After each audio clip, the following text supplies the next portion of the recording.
All right, y'all, we are coming in hot from England. My next deal closed April 26, 2019, and it was a family that was in the Air Force that was moving back stateside from England.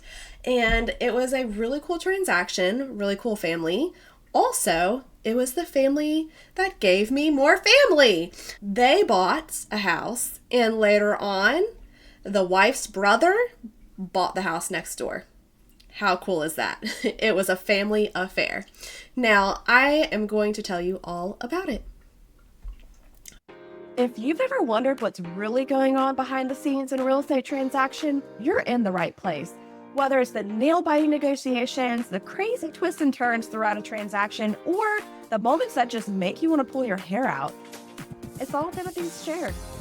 I'm Brittney Frye, and I am the host of the Closing Chapters podcast. Here, we are going to talk about my career transaction by transaction since 2016. And we're also going to go through all of the golden nuggets that I've learned along the way that I would love to share with you. I want to shape your reality in real estate to a world that you can be confident, educated, and make really wonderful decisions for your financial future and build a real estate portfolio. No matter if you are a real estate investor, a first-time home buyer, or a luxury buyer, there's something to be had in this podcast. You're going to see it throughout the series that military is really my heart. That is my niche, and if you are a military buyer or seller, you will thrive listening to this podcast. So, grab a seat at the closing table and let's close some chapters. All right, y'all. So we are going to back up to the spring of 2019 with this lovely family that was over in England. It was mom, dad, and a daughter, and they're critters to boot. So anyhow, we did what every military family does whenever they are overseas looking for a house to buy. We went virtual. So we looked at some houses, navigated the areas, decided where they wanted to be, and that happened to be Picala Springs, which was a new construction neighborhood, and they bought a great southern home on a pond, 4 bedrooms, 2.5 baths, for $212,000. These houses are going well over $300,000 now. So lucky them. They got a great buy. It was awesome. And they absolutely loved critters and nature. So being on a pond lot just really was fantastic for them. So once we got under contract on this guy and we started the process, we were waiting for the house to be finished and finalized. And we had one of the fun hardships of mixing and matching new construction with being able to schedule things like inspections and appraisers. Did you know that if you schedule an appraiser to come out to a property, like a new construction property, and everything is not finished or finalized, or appliances are not in place, they will have to come back to verify that those appliances are in place and in working order, which has an additional fee to it for the buyer, not the seller, not the builder. Frustrating, right?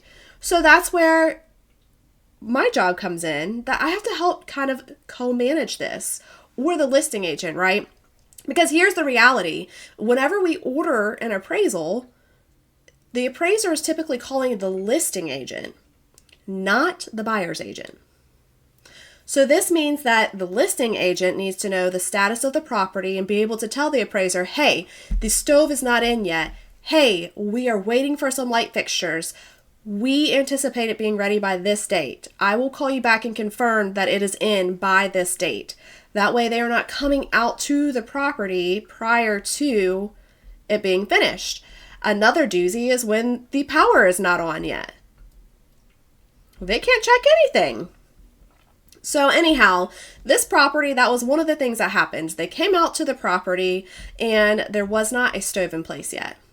How frustrating, right? And once again, I was kind of bypassed on this. The listing agent was contacted, and whether the listing agent knew or tried to stage that out with the appraiser, who knows? Sometimes when it's new construction and the appraiser knows that they can get into the properties easy peasy, they don't really even ask, they just go.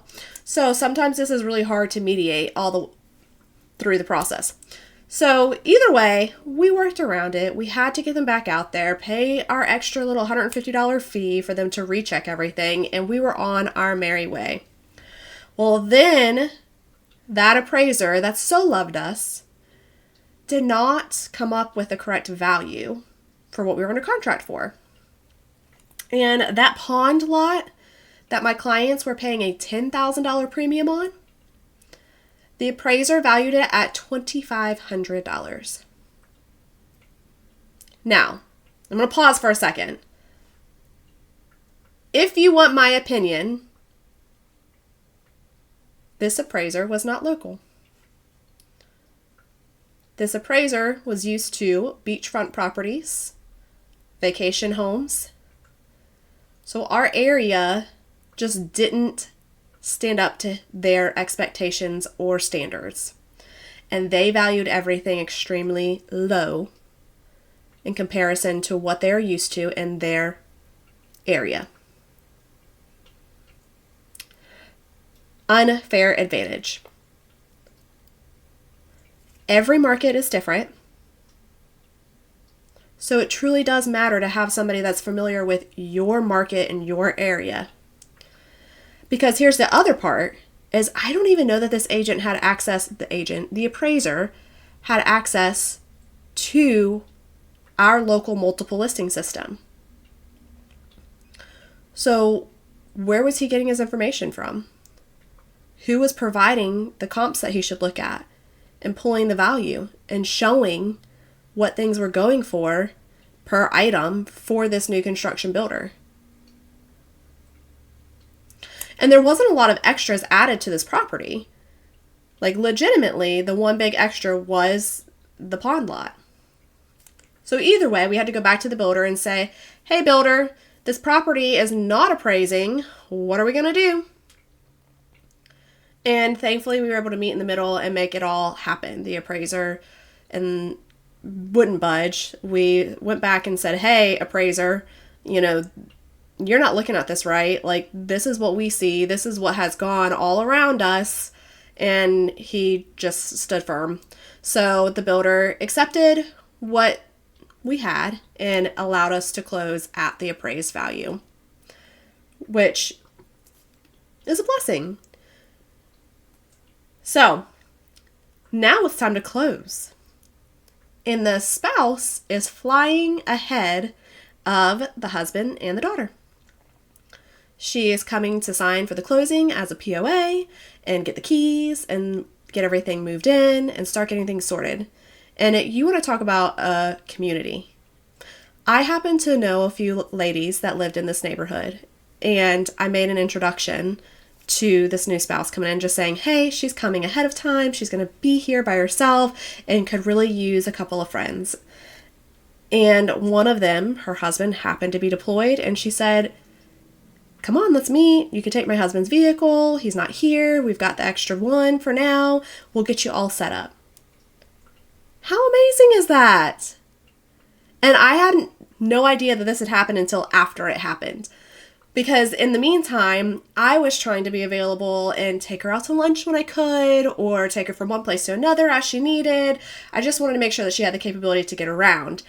And back in 2019, we didn't have Ubers galore in Sumter area, and renting a car was just another additional cost for her that she was trying to avoid after all of the costly travel expenses and staying in temporary living on base.